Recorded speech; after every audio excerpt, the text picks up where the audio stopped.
Hola, bienvenidos a este curso. Es un curso introductorio de Geometry Notes, donde vamos a aprender los conceptos más básicos y vamos a ir repasando todo lo que compone Geometry Notes para que al final del curso puedan entender mejor los tutoriales y tengan una base más sólida, entiendan mejor de qué trata Geometry Notes y qué es lo que estamos haciendo. Este curso es gratuito. La idea es no dejar a nadie afuera, el que no lo pueda pagar. Una vez terminado el curso, si tienen la posibilidad y quieren hacerlo, les dejo en la descripción del video links donde pueden hacerlo. Muy bien, espero que les sea útil y vamos a comenzar.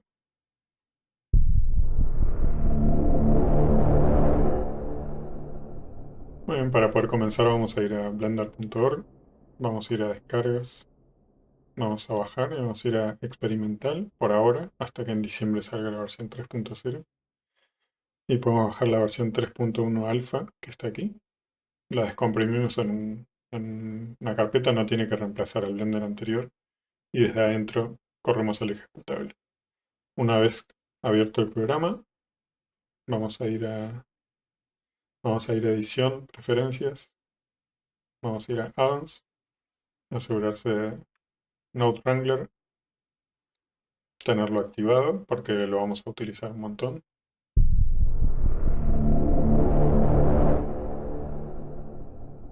La idea de Geometry Nodes es básicamente poder hacer lo mismo que hacemos en Blender habitualmente, pero de forma paramétrica, o sea, con números. En vez de yo agarrar este vértice de aquí y moverlo, existen formas numéricas de moverse, no estamos acostumbrados a usarlas así, pero en general. Pero aquí sería básicamente lo mismo. Tenemos un eje de coordenadas, que la mayoría ya estará acostumbrada a ver. Voy a activar el Z también. Aquí tenemos una guía para saber hacia dónde está el positivo y hacia dónde está el negativo. Está el menos X, menos Y, menos Z, positivo Z, y X. Y cada una de las rayitas es un metro o una unidad. Nuestro cubo mide 2, por eso ocupa 2 de esos cuadrados. Hacia el lado positivo de X, si yo aumento su posición en X, se va a mover hacia la derecha. Y lo mismo pasa con los otros ejes, las rotaciones. Esto que ustedes conocen como un eje de coordenadas, eso es un campo. Eso es lo que lo vamos a ver ahora en profundidad. Pero lo que quiere decir es que no es un valor único, sino un campo de valores, porque aquí hay valores en absolutamente todos los puntos, uno diferente. ¿Y cuál es el fin o la utilidad de estos diseños paramétricos? Justamente el de crear cosas que se adapten a diferentes situaciones. Por ejemplo, podemos, si tuviéramos que modelar 20 edificios diferentes con diferentes cantidades de pisos y demás, sería un trabajo bastante pesado. En cambio, si lo hacemos de forma paramétrica, podemos tener todos los edificios en un solo modelo, digamos, que luego se adapta a lo que necesitamos. Es más o menos lo mismo que hace la textura procedural a la textura clásica, sería el diseño o el modelado paramétrico al modelado tradicional. Si vamos a Geometry Nodes, tenemos este nuevo tab. Sobre la izquierda aquí tenemos lo que es la hoja de cálculos, o la hoja de valores, digamos. Esta es la parte donde vamos a estar trabajando los nodos. Y aquí vamos a tener información importante también. Seleccionamos el objeto que va a ser básicamente un contenedor, nada más que un contenedor. Podemos usar su geometría, pero en principio es simplemente un contenedor para contener todos los nodos. Y lo que vamos a hacer es como un modificador. Lo mismo es un modificador. Está aquí. Podemos crear uno nuevo. Le asigno este modificador con un nombre. Que luego podemos crear diferentes. Es más o menos lo mismo que pasa con los shaders, digamos, con las texturas. Tenemos en principio solo un nodo de entrada y uno de salida. Por el de entrada está entrando la geometría que tiene este cubo y está justamente saliendo la misma, por eso, y este es lo que vemos aquí. Si yo lo desconecto, no hay nada, porque no llega la información a la salida. Aquí podemos ver justamente la información del objeto.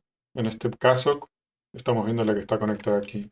Si yo aprieto Control Shift y botón izquierdo sobre esto, tengo un viewer y puedo ir viendo a medida que quiero la información de mi objeto o las cosas que voy agregando. En principio, tengo el cubo, me muestra los 8 vértices que componen este cubo. Tengo la posición dentro de mi eje de coordenadas de cada uno de esos vértices. El vértice, este es el índice, un número que para ordenarlos de alguna manera, digamos, y diferenciarlos, tenemos un índice único para cada uno de los vértices y una posición.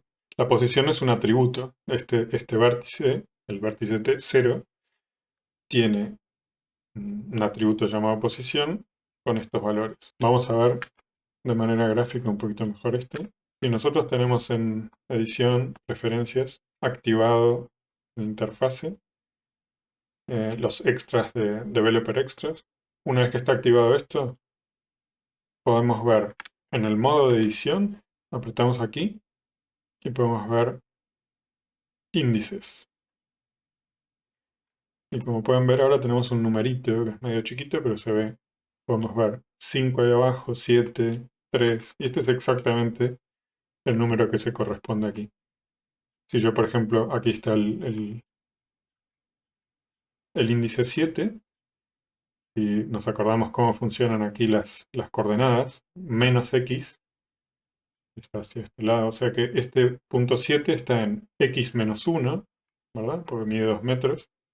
Si vemos 7, esto es X, Y y Z en el orden alfabético. Tenemos Z menos 1, porque está, ¿verdad? Hacia abajo, menos 1. X menos 1. Y Y, hacia el lado negativo, menos 1 también. O sea que me está dando la posición de ese vértice.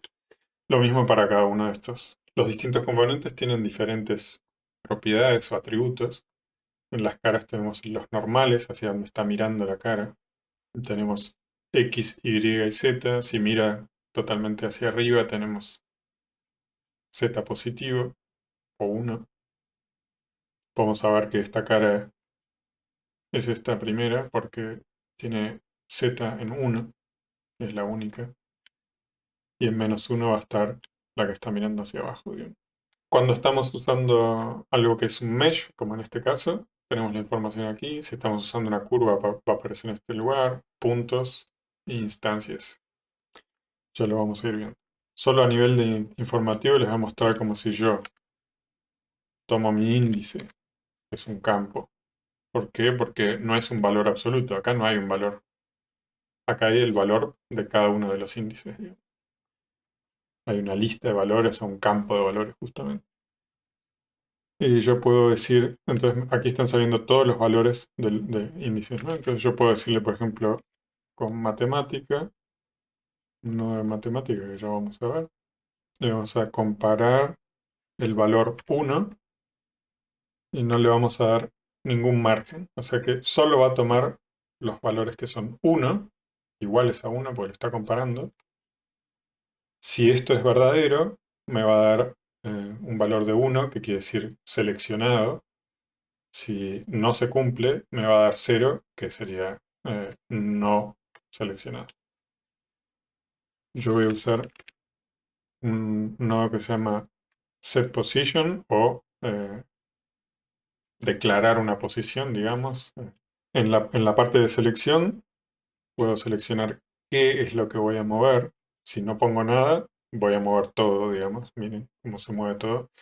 Y esto no se mueve porque lamentablemente no podemos ver los vértices siempre. Esto lo estamos viendo en modo edición para el objeto que contiene nuestro Geometry Nodes. Pero a partir de este momento estamos ciegos, básicamente. Quizás en algún momento lo hagan, por ejemplo en Houdini, tenemos acceso a ver los números de índice de los vértices, caras y demás todo el tiempo y ayuda mucho. En este caso tenemos que adivinar básicamente o bueno, hacer cosas para saber cuál es cuál. Lo que voy a hacer, por ejemplo, es agarrar el 1 que está aquí. No sé, le estoy comparando uno. Entonces solo uno va a ser seleccionado. Lo pongo aquí. Y si yo ahora muevo en Z positivo, o sea, hacia arriba, ven como solo el vértice que corresponde al valor 1, es el que se está moviendo. Eso que están viendo ahí es básicamente el concepto más básico de Geometry Nodes.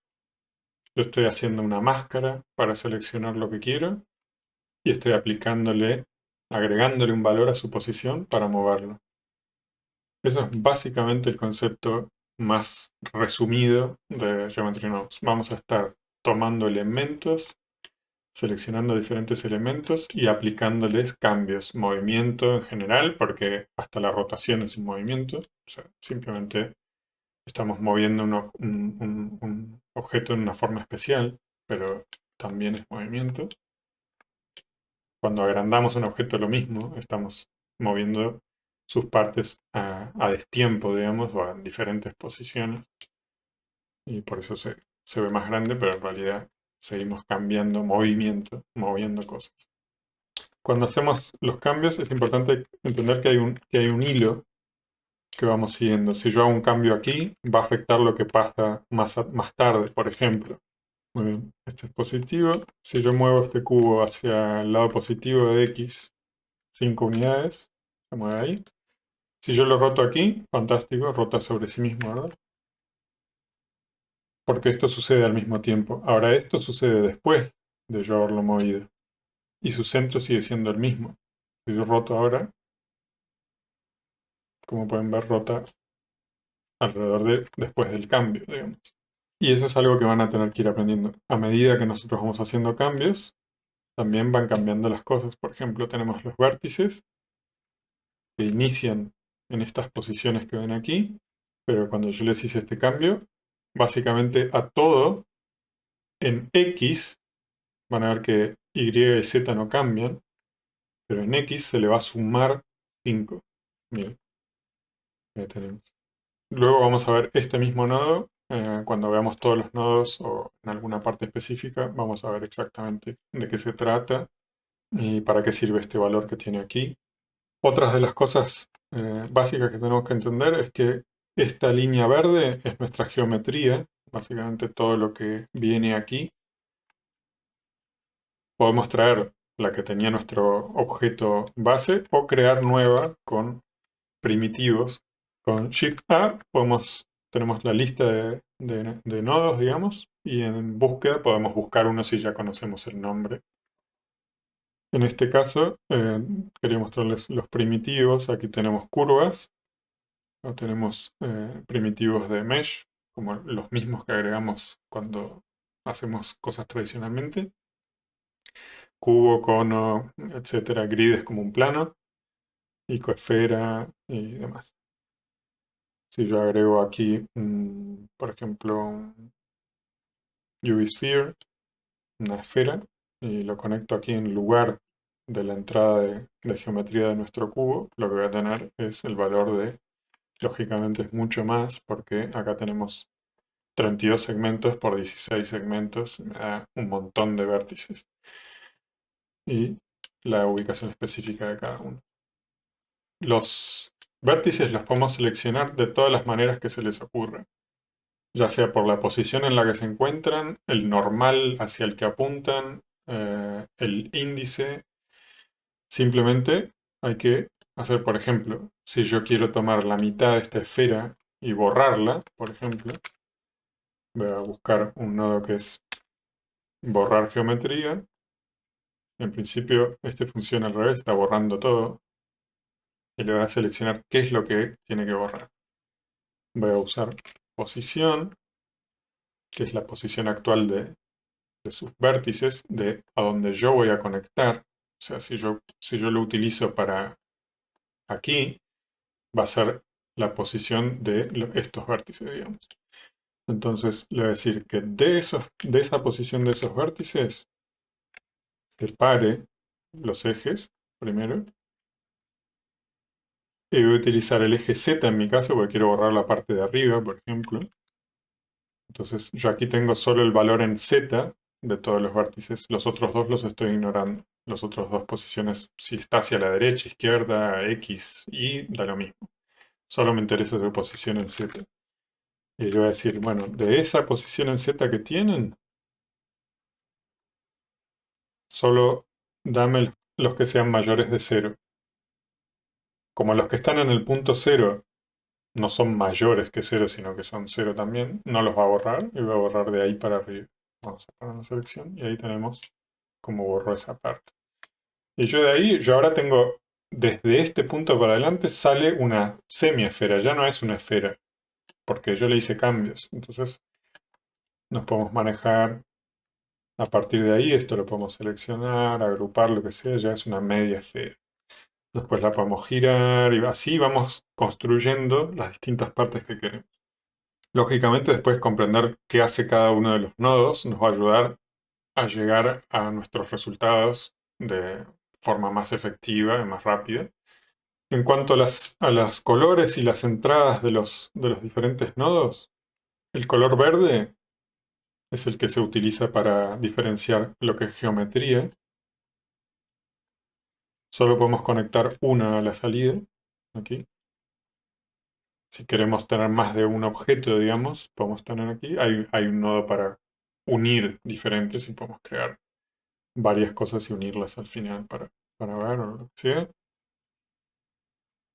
El color violeta es un vector y lo que tiene son tres valores, X, Y y Z, a la misma vez, pero separados, digamos, llegan a través de esta línea. Por eso podemos conectarlo aquí donde hay tres diferentes valores. Usamos estos nodos, por ejemplo, para separarlo y tomar solo el valor de Z, Y o X, que viajan separados, pero dentro de la misma línea. Lo mismo pasa con el color. Aquí viajan R, G, B, funcionan de lo mismo, incluso se pueden intercambiar con el vector. En los grises tenemos un valor float, que es básicamente un número con decimales también. Tenemos el rosado, que es un boolean, solo puede ser 0 o 1, nada entre medio, nada más arriba de 1 ni más. O sea, solo hay dos valores, ceros o unos. Y se usan para selección, o sea, o está seleccionado o no está seleccionado. Tenemos el verde también, que es un valor entero. Quiere decir que el número no tiene decimales, no es simplemente eso. Y luego tenemos las formas. El rombo, digamos, representa los campos. No tienen un valor como no es específico, pues son campos de valores. No puede decirme aquí esto es 5x, 3y y 4z, porque esto no tiene, es un campo, tiene todos los valores, digamos. Una vez conectado, si yo desconecto esto, dice que no fue computado todavía. Una vez que yo lo conecto, se computa en base a dónde yo lo estoy conectando, porque antes simplemente no tiene un valor específico. El redondo es un valor específico. Aquí yo tengo un valor para cada uno. Aquí 32 segmentos, 16, esto es conciso, es así. Y cuando tienen un puntito en el medio, es un rombo con un puntito en el medio, quiere decir que puede tener las dos cosas. O un campo, si viene por ejemplo de posición. O también, si nosotros le ponemos un valor específico, básicamente se transformaría en un redondo, en este caso. O sea que puede ser las dos cosas. Y aquí podemos ver que es 1, porque ese es el valor que le estoy dando. En float, 2, y en este caso le puse 1. Como campos tenemos varios. Tenemos posición, índice, normal, hacia dónde están apuntando, digamos. Y esto lo vamos a ir utilizando a medida que progresemos. Lo que antes eran atributos y se iban reemplazando, digamos, a medida que hacíamos cosas, podíamos, en general, siempre que queremos crear algo, vamos a partir de un objeto base, porque sin ningún elemento no podemos crear absolutamente nada, o sea que vamos a partir o de un mesh o de una curva, o de algo que nos dé un inicio, y lo vamos a transformar. No hay otra forma de crear. En cómo funcionan un poco, pues, funcionamiento nada más, nada muy profundo, digamos, pero los atributos que son los que vimos de posición y demás. Cuando yo uso posición, como les dije, va a depender de dónde lo conecto. Esto es conceptual, lo vamos a rever en proyectos, pero ¿qué pasa si yo uso un set position aquí? Ahora, ¿qué pasa si yo esto lo cambio de lugar y yo quiero poner otro set position aquí? y volverlo al lugar que tenían. Estoy haciéndolo simple, ¿no? Pero si yo conecto esto aquí, no va a hacer nada, porque ahora está usando la posición del lugar al que lo conecto, que ya pasó esto, ¿no? Entonces no cambia nada, es la posición que tienen ahora también. Ahora, lo que yo puedo hacer es usar una cosa que se llama capturar atributo, y justamente sirve para eso. Yo puedo capturar algo antes de que haya cambios y usarlo más tarde. Por ejemplo, en este caso, voy a usar aquí, voy a cambiarlo a vector, porque esto es un vector. Voy a conectar aquí. Y esto es a qué, esto lo vamos a ver de vuelta en profundidad, a qué elemento, de qué elemento tomo este atributo, de los puntos o vértices en este caso. Aquí yo tengo ahora es la salida de la posición en este momento previo a esto, a este cambio. Por lo tanto, si yo utilizo esta y no esta, porque esto es a donde lo conectemos, va a usar esa posición. Yo uso esta que está capturado, está como congelado en el tiempo, y lo utilizo aquí, mi objeto vuelve a la posición que tenían acá, en este lugar. Eso es simplemente para que entiendan de qué se trata este nodo que vamos a utilizar en algunos casos para hacer eh, cosas interesantes y como un poco cómo funcionan los campos. Recuerden, así, si yo conecto este, queda donde estaba porque esto se computa en donde yo lo conecte. Pero puedo capturar una posición anterior y utilizarla nueva. Como verán de lo que era atributos antes, para los que alguna vez vieron, queda poco. Está transferir atributo, que ya lo vamos a ver también cómo funciona. Y las estadísticas de atributo, que también tienen un montón de datos que les voy a explicar también cuando veamos todos los nodos.